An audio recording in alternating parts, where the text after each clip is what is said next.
Hello, everyone. Welcome back. I'm Vince Rocco in New York, where the state of our industry can be expensive. So let's get right to what everyone is talking about. In New York City real estate, we've always obsessed over one number, price per square foot. It's the benchmark, the shorthand, the metric brokers, buyers, and appraisers lean on to deliver value. But in today's market, that number alone is incomplete because buyers aren't just purchasing space, they're underwriting lifestyle, liquidity, and long-term exposure. Monthly maintenance, common charges, real estate taxes, insurance, assessments, energy costs, everything. These recurring obligations are no longer secondary considerations, they are central to the investment decision. In many cases, carrying costs are now the new price per square foot.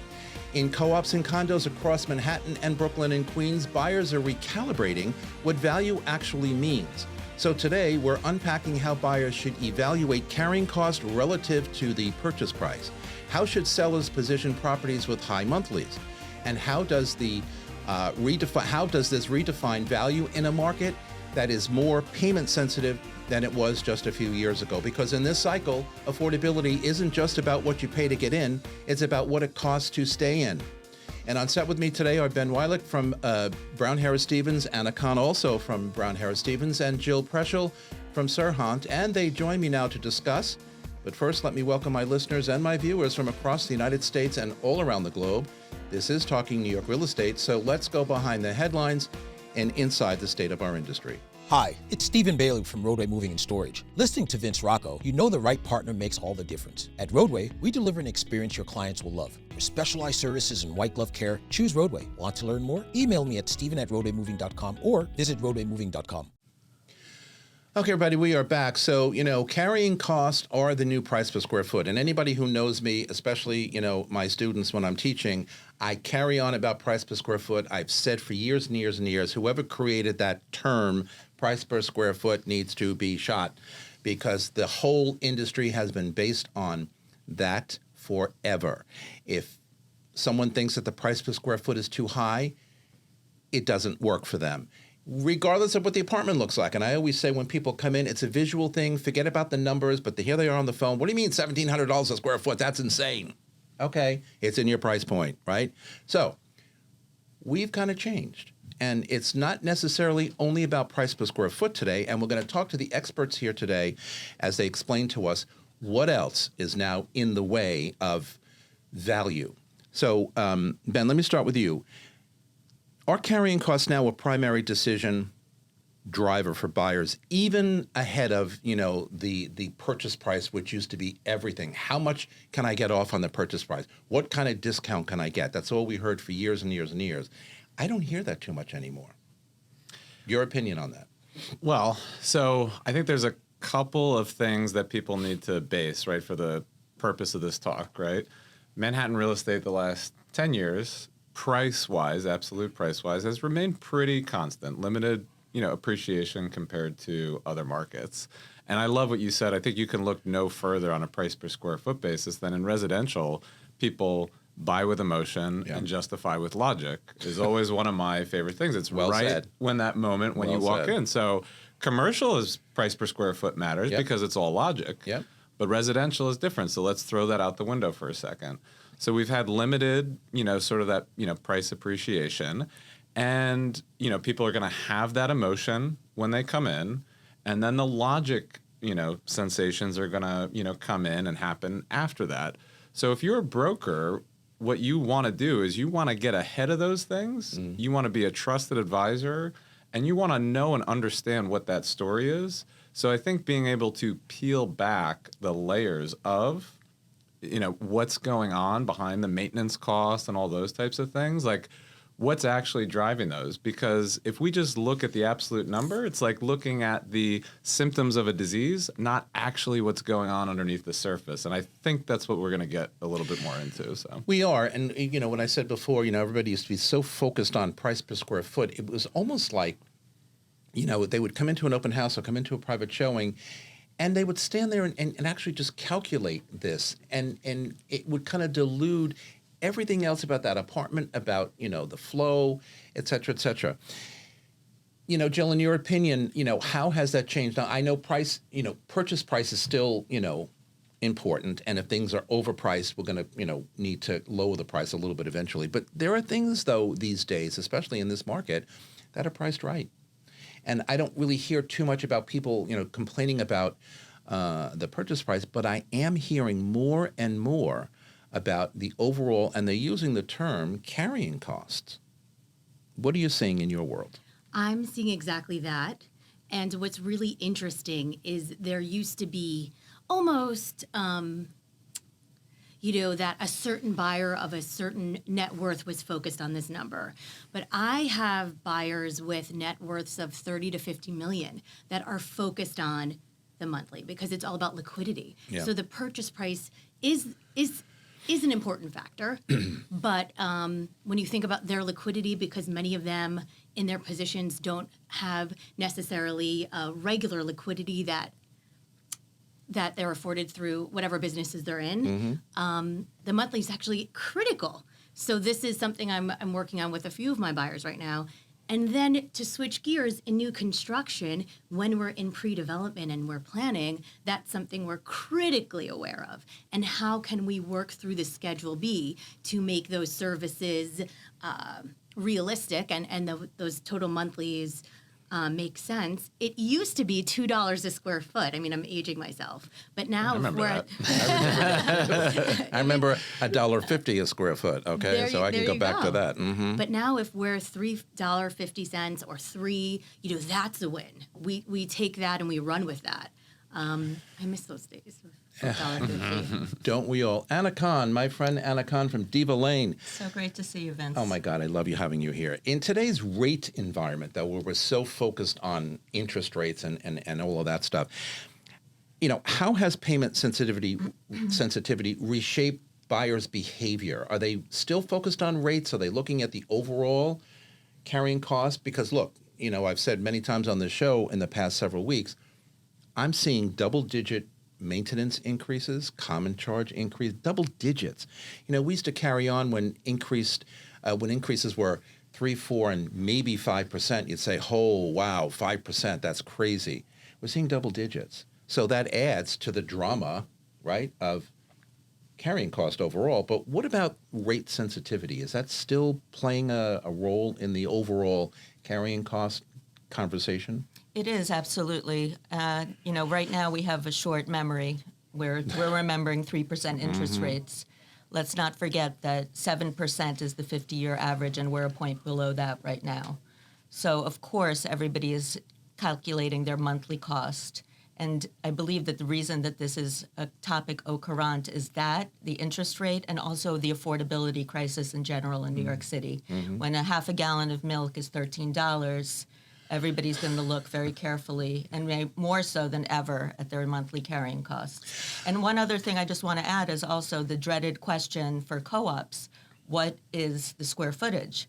We're not even supposed to quote square footage on co-ops. So that's a whole other. Well, that's why I always found it amusing when the first question people would ask me is, so what's the price per square foot in a co-op? And I'd say, well, I don't really know because we haven't really measured, because we can't measure, whatever. And they wouldn't buy it. So you had to kind of dance around that. Well, I think the apartment is about 1,100 feet. Don't quote me, but whatever. Ben, and you're talking to agents throughout the day, the week, the whatever. Are you seeing deals fall apart more often over the monthlies versus a negotiated price, or is it something again that we're just exaggerating because everybody is saying or focusing on carrying costs are high, but are deals actually falling apart because of that? So I think you have multiple points of failure across, a deal. And let's talk about, what weight is placed on each point of failure. I think negotiations still carry, the better agents who do their homework and they get ahead of all those things and are better at negotiations are going to have fewer deals fall apart at, the negotiation table than less experienced agents I see might have a much lower ratio of those deals that go through during the negotiations. And so now I think one of the really important things to do beforehand, right, with all those costs, and you mentioned, hey, these double-digit increases. And I've been on my condo board, I've been on my co-op board, so I've been in these conversations where you're having to decide what the increases are going to be.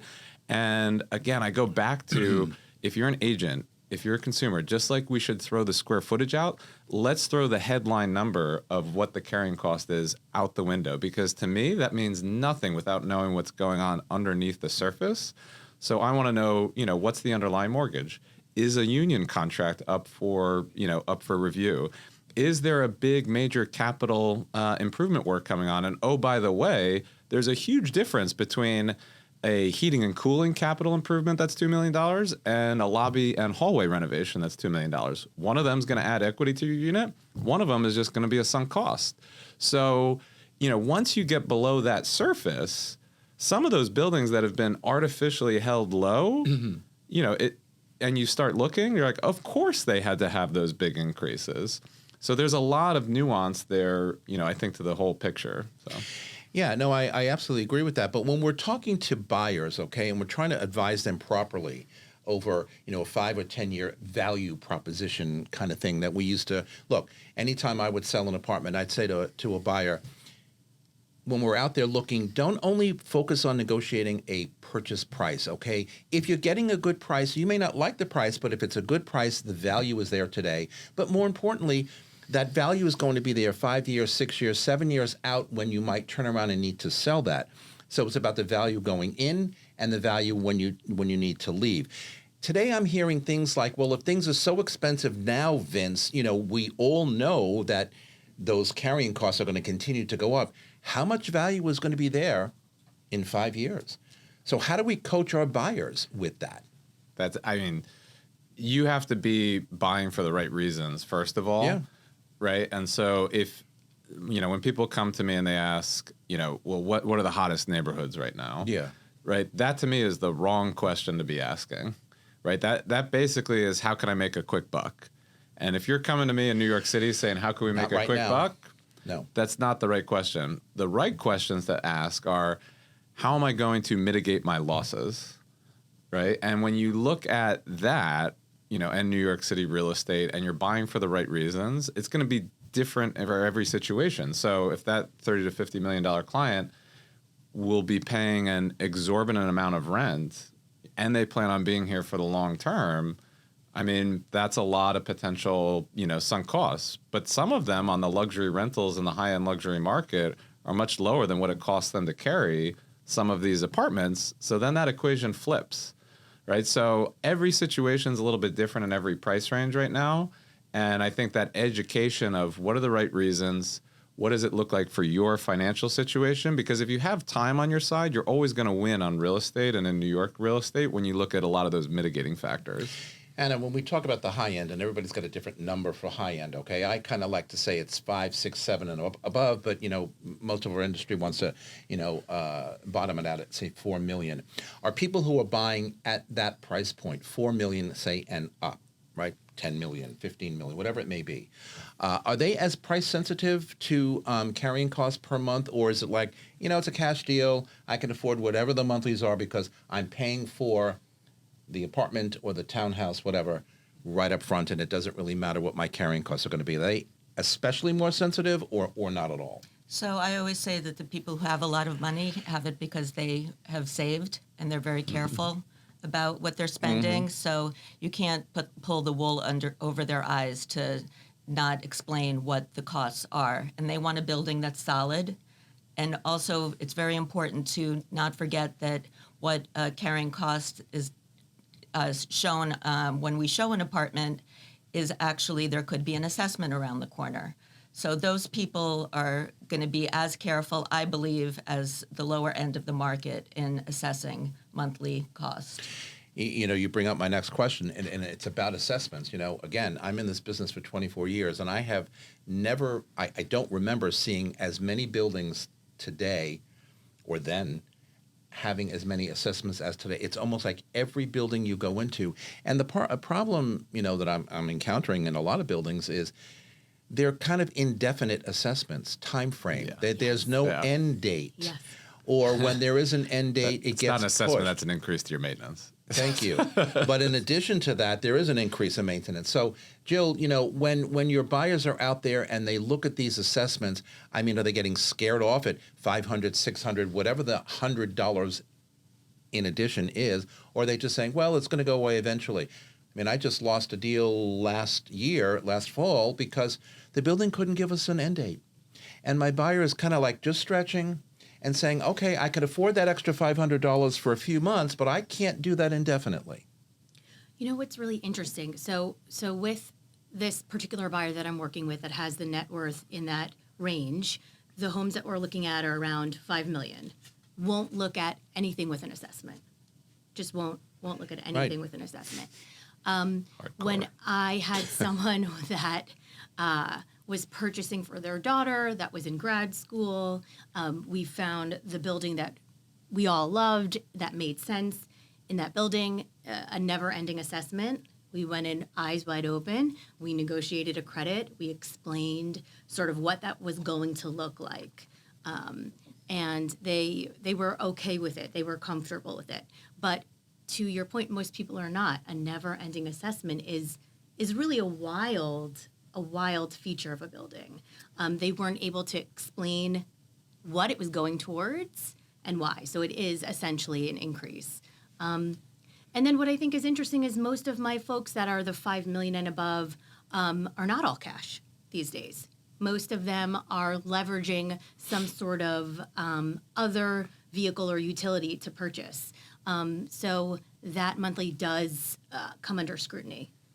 Yeah. All right, we're going to take a quick break. And on the other side of the break, we're going to talk about, the threshold that buyers have in their mind, how much they're willing to deal with, how much they're willing to spend, and on and on and on. This is Talking New York Real Estate on the More Network. We are coming back after these messages. Don't go away. I'm Brian Scott Cohen, one of the top loan originators in the country, and the #1 mortgage originator at Guaranteed Rate Infinity. Guaranteed Rate Infinity arguably has the most advanced tech in the industry. Our completely digital loan process makes it easy and efficient for homeowners, from a 15-minute pre-approval to the digital application and through closing. My team and I would love to help you get into the home of your dreams. From residential and commercial closings to litigation, Romer DeBoss is your full-service real estate law firm. We blend big firm knowledge with boutique-level attention, delivering outcomes that exceed every expectation. Contact us at romerdeboss.com. Okay, we are back. So, Ben, at what threshold do monthlies really begin to materially shrink the buyer pool? As I indicated before, we've had a buyer slowdown, for a couple of years. First, it's interest rates, and there's not a lot of inventory. There's a whole bunch of reasons and things that are going on. But do you think that all of this carrying cost stuff, or the high cost of carry, is shrinking the buyer pool? And are they sitting back saying, well, eventually things are going to change, or eventually things are going to get better? We all know that that's not going to happen. What's your opinion on that? So I'm a big data nerd, and I love looking at more and more, data. And I wish I had all the studies for this type of thing, but I'll give a mixture of data with, I think, some anecdotal, type of stuff. So based on, approximately today's rates, every $550 or so increase in your maintenance or carry cost, equates to about $100,000 of a mortgage, right? So typically what we see in a lot of the lower, and let's call it entry level pricing, is if the seller has priced that in, right, and you're only a little bit off of, so let's say the norm is $1,500 for your maintenance, but your unit is maybe $1,750 to $2,000, and you've priced for the exact same unit that just sold with lower maintenance, maybe a little bit, $50,000, $100,000 lower, you're probably still going to see pretty reasonable traction, and most consumers will, be okay with it. It's once you get, start getting further, let's call it larger standard deviations, or just much bigger percentages off of the mean and the median, where then consumers are going to say, okay, what else, right? So if you start to see those really large differentials from sort of those average prices, it's a losing game continuing to try and play that offset with yourself. And the best example I think we have of that is land lease buildings in New York. So that math that I just gave is not a perfect equation for those, because you have that other factor that creates some of that unknown and some additional price drop. And those are on those extreme examples. And whenever you get so far in the extreme, that's really when you're going to have those major differences with consumers either being gun shy or not wanting to look at them at all, or whatever the case might be. Hey, just for our listeners and viewers out there outside of New York, just explain quickly land lease, because you're right, that can be a problem. Additional cost, whatever. Just explain to them what you mean by a land lease. Yeah, and building situation. nothing is black or white as a problem. I always say the answer that answers everything in real estate is it depends. In life, it depends. Right? Yeah. So a land lease for some people can be a great thing, and so you might be able to get a much lower price.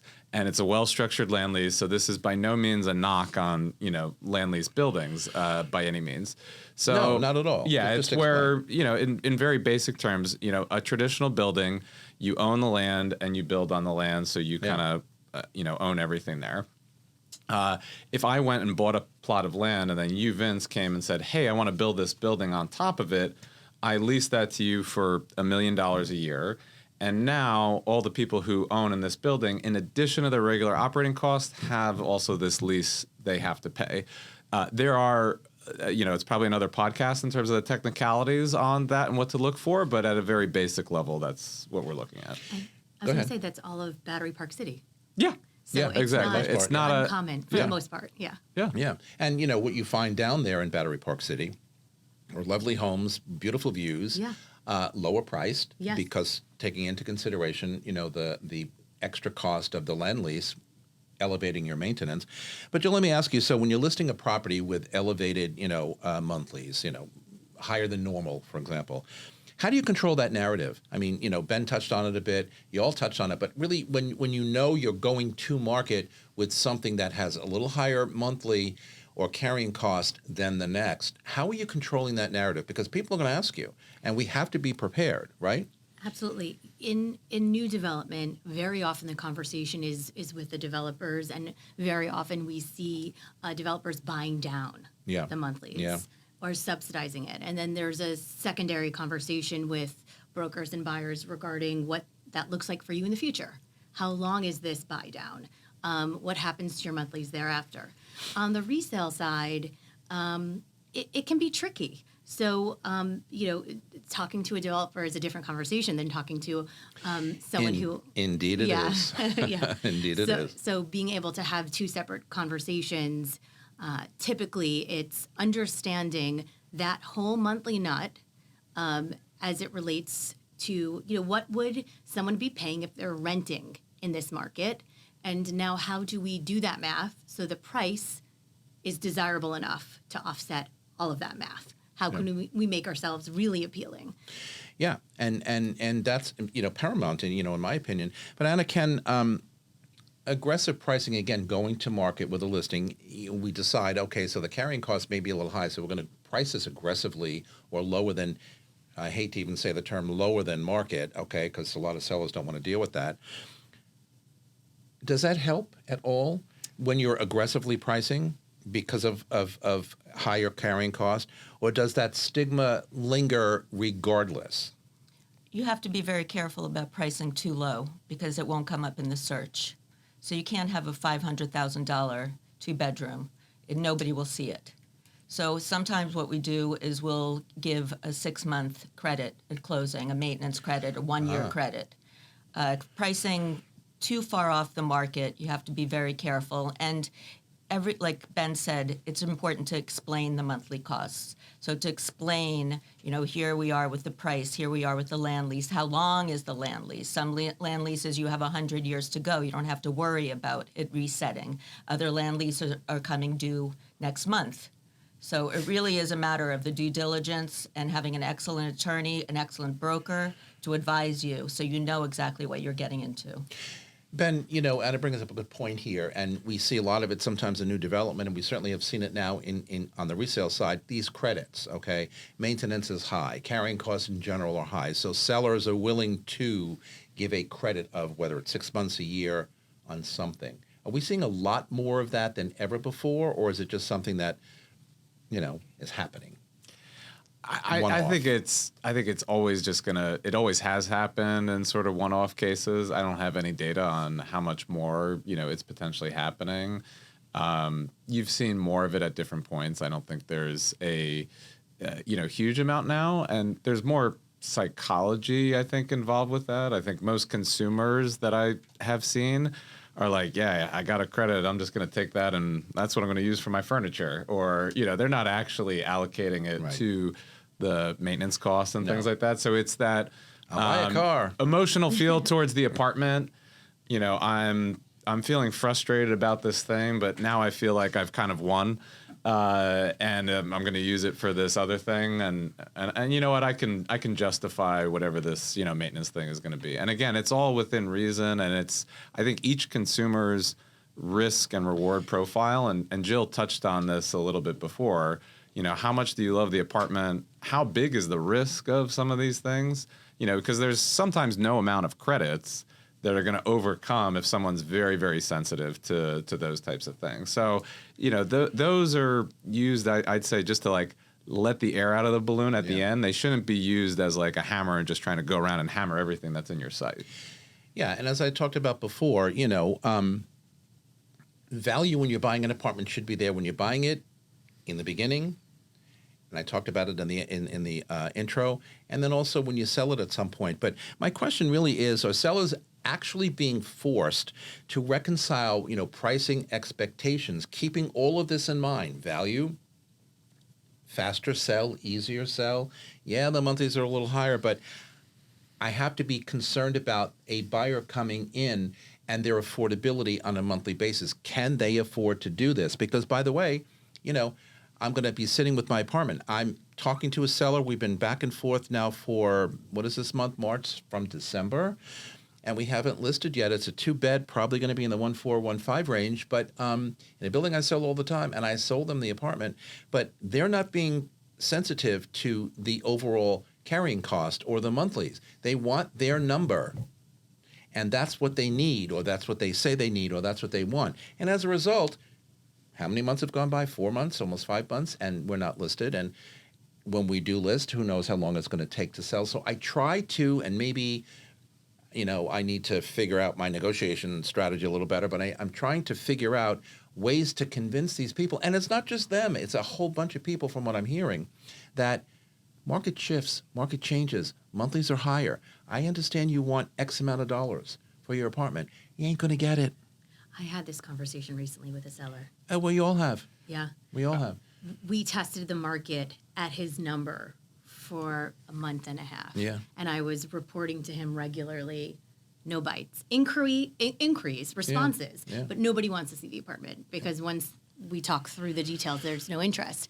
So we were able to get through that, but it's so tricky, and the seller has to be really motivated to sell and not be so married to the numbers. Yeah. Well, that's the thing. They've got to be motivated to sell. There's got to be that compelling reason why you need to sell, have to sell, job transfer, whatever, something. Well, and I think with that is, understanding what the motivation is, but then getting people off of the absolute number and to what they actually would net in their pocket versus what they went into that and what the opportunity cost was or what the opportunity cost will be, right? And so now you're actually helping them look at a more holistic view and plan.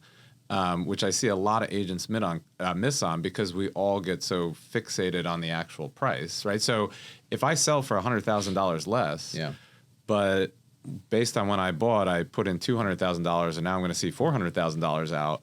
Well, you have $400,000 of equity that you want to unlock. Is that enough for you to do that thing that you want to do?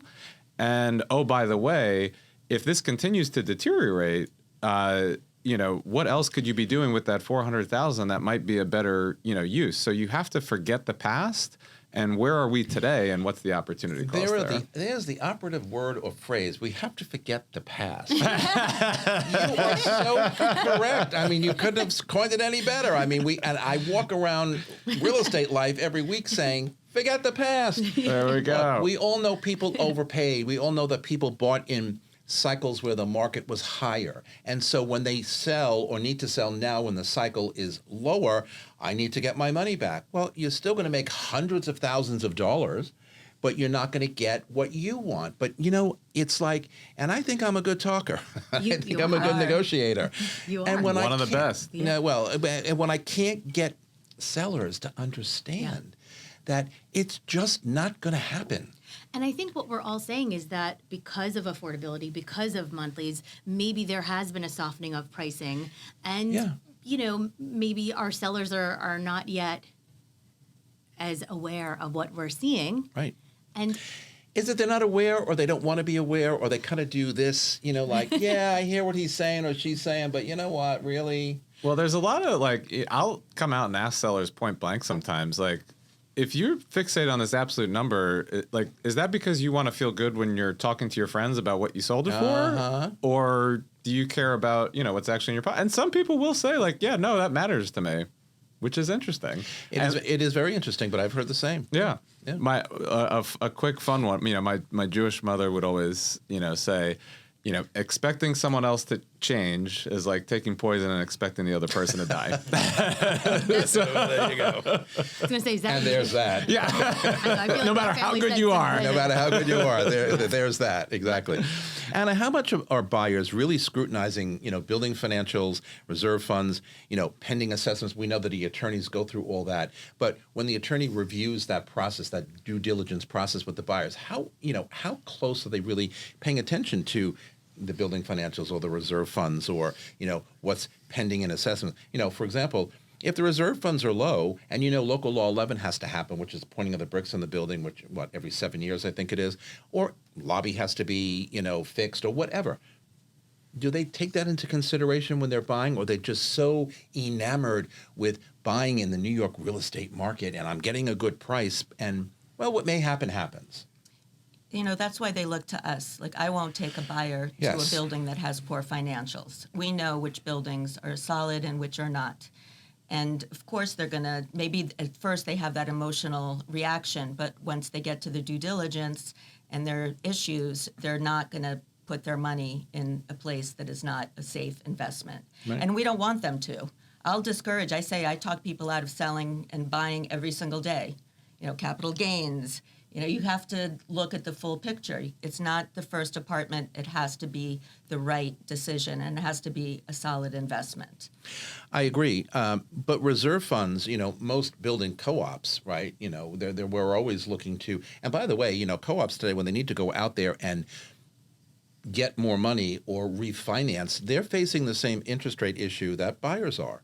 So it's not so easy these days, my opinion, for a co-op to say, hey, I need $500,000 because we need to fix the roof, and then we'll do a special assessment or increase maintenance. But those increases are going to be higher because the interest rate on that new loan is going to be higher. And there was a point in time where it was a lot lower, or we could negotiate what that rate was. Not the same anymore.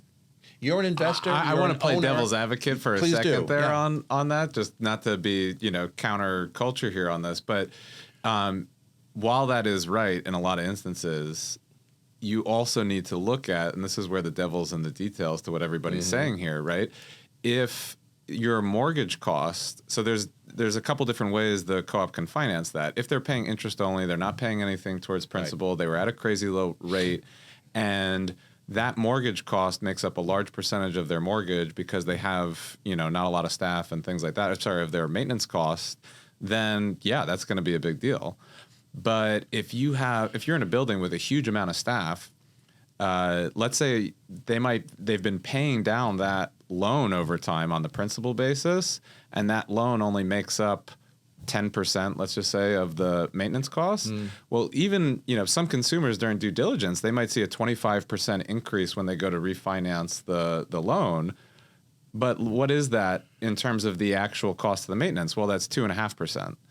And if you were running at a 1% operating revenue, well, now it's even less of an impact. And if, let's just say, that refinance goes to all these great things and it flushes the building with cash, that's a completely different picture. So, it could go either way, and the devil is really in the details on that. That's just one example of how you could be majoring in the minors when you're in due diligence, depending on what you're looking at. If you're looking at that and you're not looking at how much staff and what the union contracts are going to be, then you're totally missing something. So based on what you just said, though, Ben, again, as an owner, as an investor, whatever, do you feel that co-ops are, with any underlying mortgage still in existence, at a structural disadvantage right now, or are they just kind of purring along and doing what they got to do? I mean, I would. I mean, listen pose to it what to you just said. I would It can pose go it to either way, Jill, right? you know, and Anna as well. I mean, I think, and Jill sees it probably more, you know, in the new construction. I think it's probably less of, you know, that versus, hey, we have all these different constraints we're trying to manage, and the product is just not as quality, you know, as some of these new constructions. And the bigger difference we see is consumers really wanting something that's nice and finished and, you know, high end, that sort of A-level, you know, product. So is it the finances or is it that? I don't know. I'd be curious your take on it. Hold on one second. I want to ask Anna, though, about the co-op. No. Good point. And I want to get to the new development. That's actually next. But from a co-op perspective, all I'm reading lately is how hot they are again, how they're coming back again, and how people are really interested in all of that. What are you seeing out there for, you know, the co-op buyer? Because for a while, you know, in my book of business, it was like, if I don't have to buy a co-op, I don't really want to because of all the whatevers. Now, it seems like because the prices are lower, maybe they're jumping in again. I don't know. But then you take all this other stuff into consideration. The value is in the co-ops. That's where I tell people to look. It may be a more difficult type of Tell me ownership. why the value is in the co-op. I think I agree with you. Because the tell me why. prices are lower, and partially because of what you said, that people have been looking to condos for so long. The co-ops are trading at a lower number. And if you can qualify if this is a primary residence, if it's not a pied-à-terre, every co-op is different. And that's why you have to look to your broker to explain it to you. Yeah. Also, the way every co-op and condo operates in terms of, are they going to assess? Are they going to have a higher maintenance and then not assess and keep their money in reserves? I'd rather keep my money in my bank account and not have my co-op or condo control that money. Assessments are a way to counteract that. Jill, so from a new development perspective, based on what Ben was saying before, but also are developers misjudging long-term impacts of higher common charges? Are they thinking about the future of their potential buyers or purchasers going forward? Absolutely. That's always been a part of the conversation. And as you're starting to develop the Schedule B, understanding what are the services you need, what that costs, what does that do to the monthlies? And then I would also say that within my buyers, we've had renewed interest in co-ops that have been renovated in the past 5 or 7 years. And because these co-ops offer this charm that people are looking for in condos and new construction. And now on new development, we're starting to see developers design with that in mind. There's something very cool that's being developed in Brooklyn Heights. They're using Vicky Charles as the design firm, and they're really taking sort of this old world charm and reimagining it. So I think it's all interconnected. For sure. Yeah, I mean, I've spent almost 19 years in new development sales, and quite frankly, it's my happy place. I love selling new development on site or going back on whatever it is. I've sold from floor plans when it was, first, new in New York City. And people would come into my office and sit around, and I'd show them a floor plan. And then I'd take them out into the common area, where we had, mock-up kitchens and bathrooms, whatever. And I'd show them this building model. And I'd say, well, here's where your apartment we're talking about going to be, right over here, and here's your view and whatever. And people would sign on the bottom line, and I'd walk away at night saying, okay, how does anybody buy off a floor plan, right? Of course, over the years that's changed, and people need to see and touch and feel and whatever and walk into a beautiful home.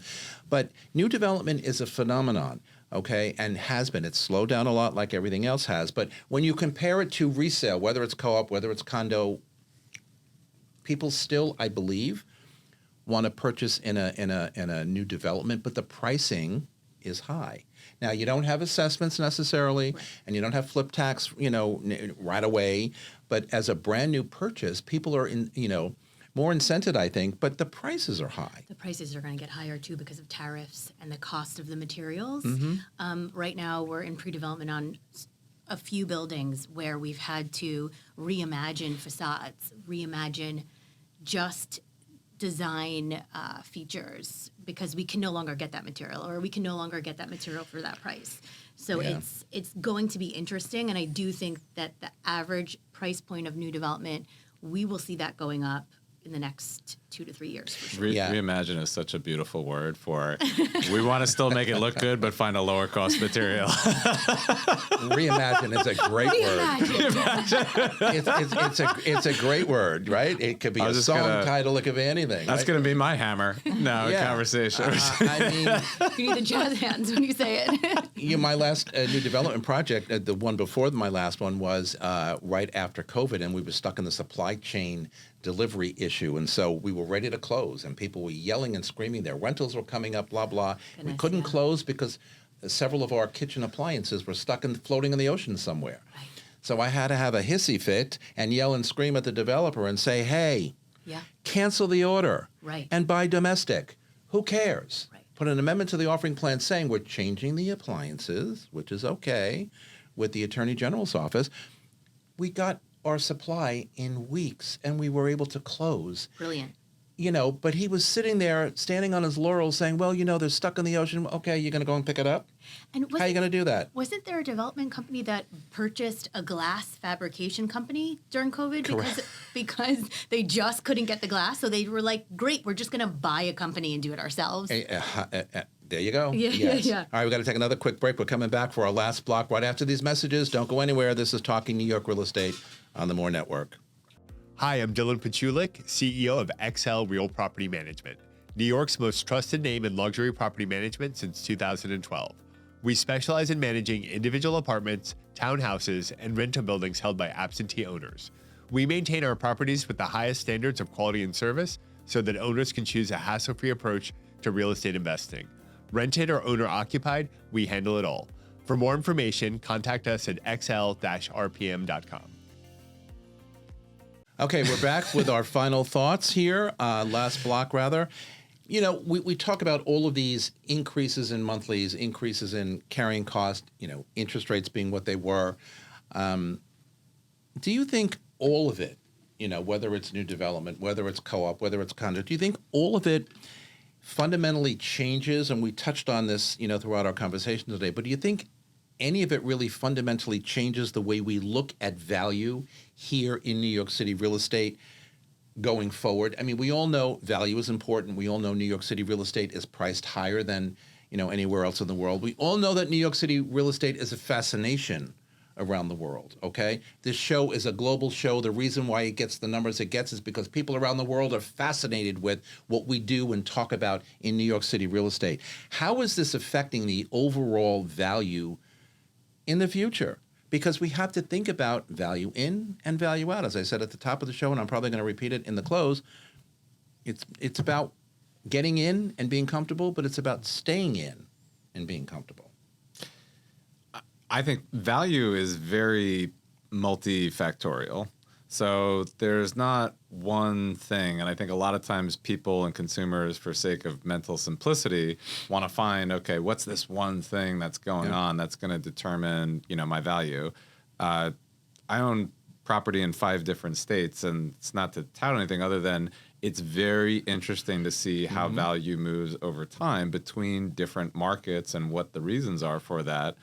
And, in New York City, it's a great retainer of equity because there's many different industries that come in. You have job growth, right, that always kind of focuses and centers around here between, some of the highest corporate level jobs. You have, entertainment and arts and all of these different things. Supply and demand is a huge driver of value, and what's going to go on with that, from the political landscape to development, applications for new development.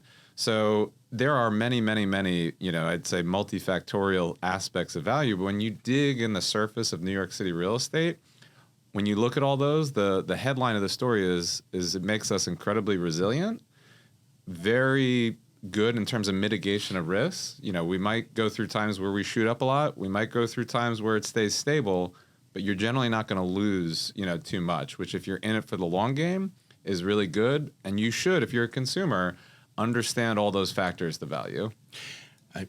Well said. I completely agree. Anna, so you and I are in the business probably around the same. I think you were a couple of years before me. And I was on what I call a TED Talk this morning here at Brown Harris Stevens, talking to people out there about content and about a few other things.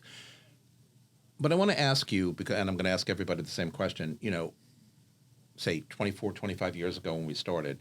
How, in your opinion, taking all of this conversation into play as well, how has the industry changed, in your opinion? Where, were we here and where are we now and everything in between? And how do we as agents, and you're very successful in your business, how do we keep up with that change and continue to move on? What does it take? First of all, how has it morphed, in your opinion? And then what does it take to continue to stay up here? I would argue that it's very similar to what it always has been. People have always been extremely conscious about value. We're on an island, and like Ben said, in the long run, in New York City and Manhattan, prices are only going up. And that has, and for the entire time I've been in the business, that has always been the case. Yes, we've had small dips here and there, but in the long run, we've always increased in value. This is a safe investment, and let's not forget, this is also your home. So you're living for free, essentially, instead of throwing money away on rent. But the perception out there around the world, okay, and I'll use around the world or global or around the U.S., I mean, it's like, New York, man, this is it. Why? It is, because we're the best. And we're New Yorkers. I couldn't agree with you more. Your opinion, so how has it morphed into where we are today based on how long you're in the business, where you started? I mean, all of these changes, we can talk about commission changes on the buy side, commission changes on the rental side, and on and on and on. All these agreements that we now have to deal with that we didn't have to deal with before. Life sort of was simple back in the day. It isn't anymore. And how do you learn to become a better negotiator? One of the things I was talking about on the talk this morning. You got to learn to be more than a coach these days with your clients and a better negotiator. So a lot has changed. It was never easy for me. So never easy. Did I miss that? I started No. in 2007. But it is way more complicated now, way more complicated. And as far as sharpening your, negotiation skills, really listening to podcasts like yours is very helpful for agents to sharpen their skills and being good listeners, understanding what is being said, what's not being said. And then I think the third thing is understanding, New York City is cyclical, right? And so I've studied sort of the cycle decade over decade, and what I've noticed is that the periods of softening are actually expanding. So purchasing at the right time is more important than ever. Having a good broker, and being able to sort of cut through the noise is more important so that if exiting with the right numbers is critical to you, then you have to buy at the right time. Ben, your thoughts on that? Because again, it's changed. It is cyclical. Buyers are buyers, sellers are sellers. New York City is New York City. Where have you seen it from when you started to where you are today? Where has it come?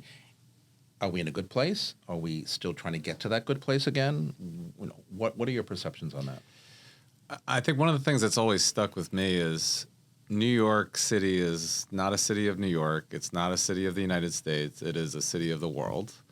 And when so just think about that for a second, right? When you look at all the other cities around the world, how many of them are as diverse with so many other nations, places, things of that nature, with everything from universities that parents want to send their kids to the arts, to the congregation of, business and financial markets, to medicine and tech.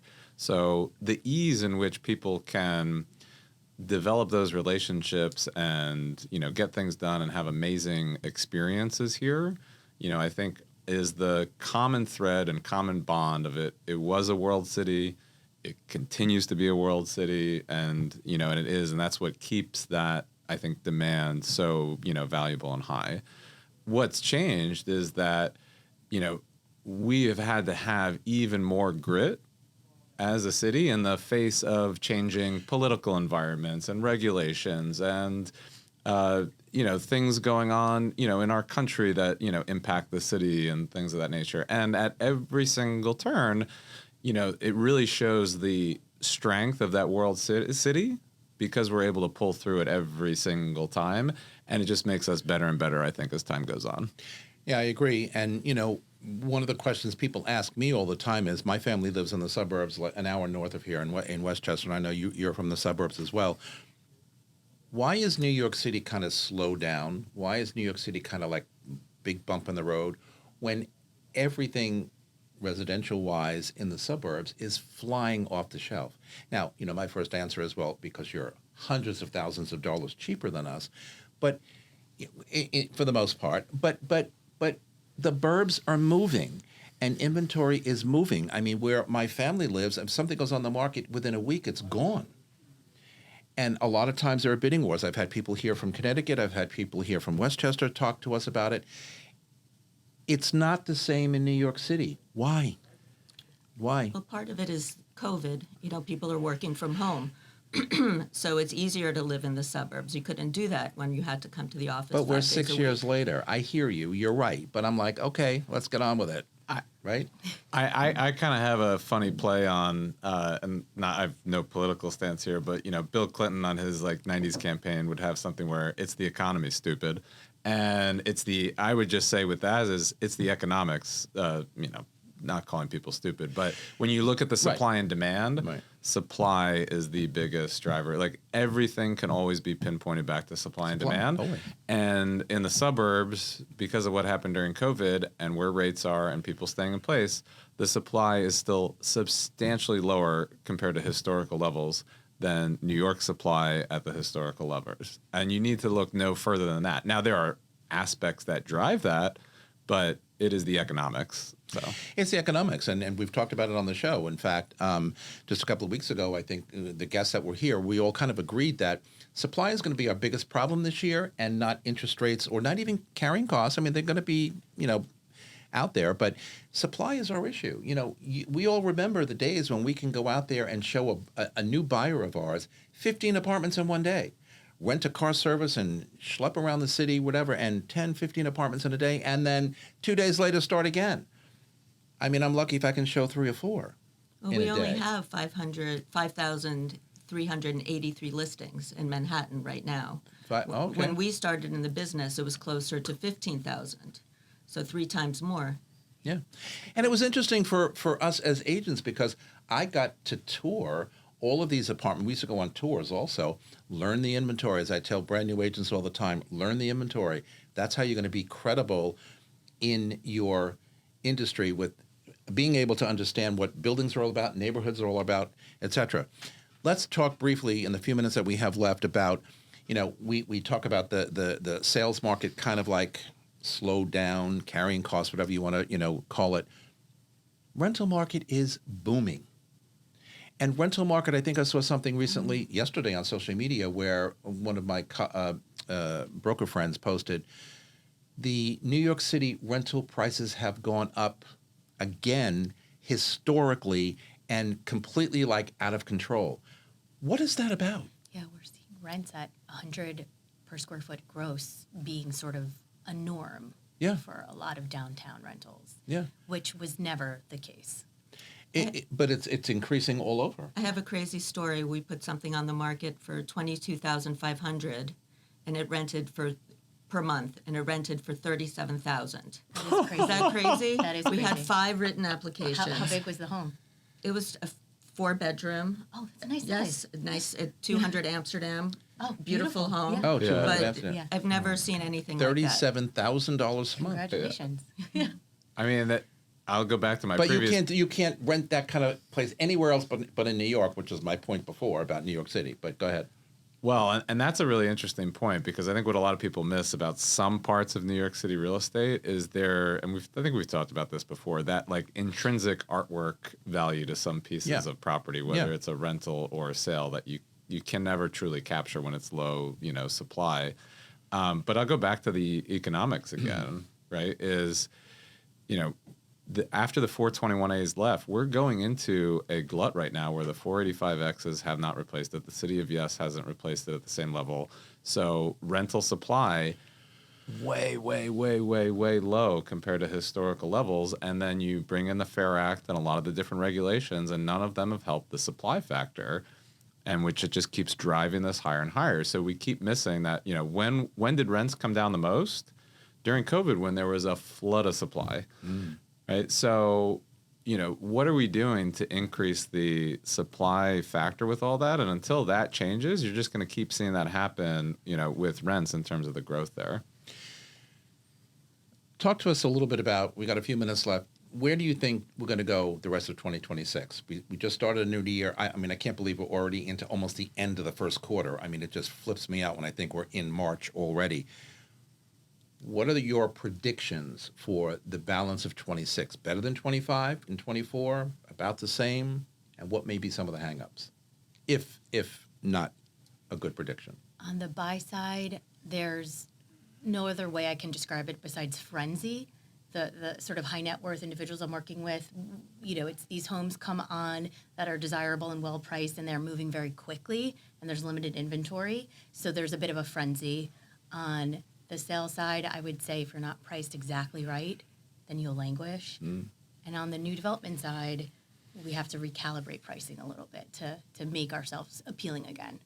Anna, your predictions? We're in an equilibrium market, which is good for buyers and good for sellers. I think we're going to have a very similar year to last year. Okay. I have a counterculture Mr. view. Ben? If you can. Bring it on. Sugar high, sugar low, resilience with further strength. So I think when you start looking at, there's a lot of weakness I see outside of our city, just in capital markets and things like that concern me quite a bit. So the data from open house data, contracts, being signed, and the demand side, to Jill's point, is very high, and I think we're having a strong start to the year. Expect some major bumps and rocky road aspects, and if you're resilient, you run a good business, you're a good consumer, we're still going to come through, I think, the other side of that very, very, well and strong. But there's a lot of wobbliness out there that you got to be watching out for some things, I think, so.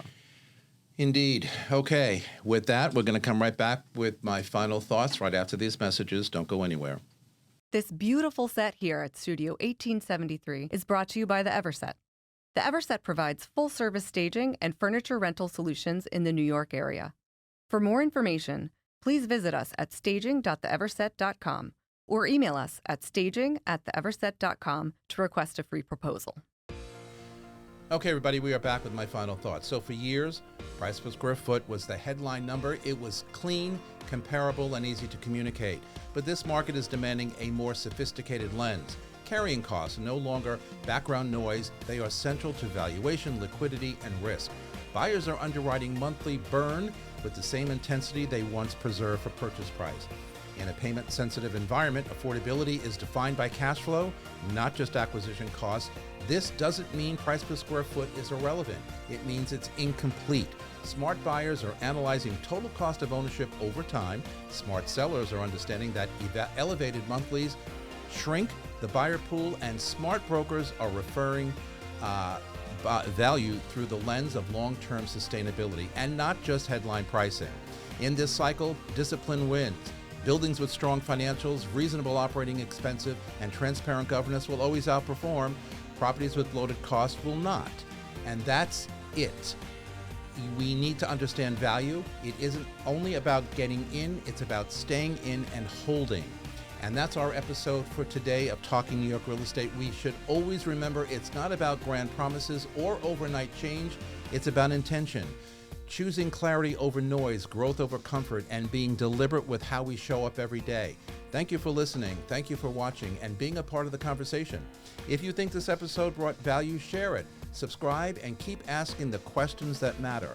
Until next time, stay informed, stay intentional, and keep finding your space.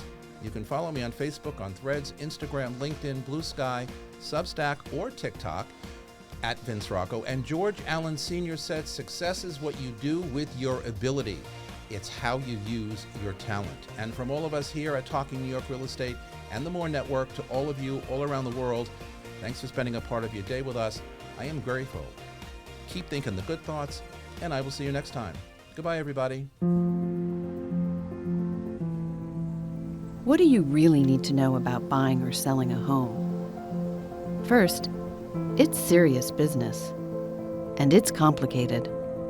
There's a lot of money on the table, and emotion too. You need an agent who knows the ropes. So, whether you're buying or selling your home, Work with professionals who have a mastery of the craft.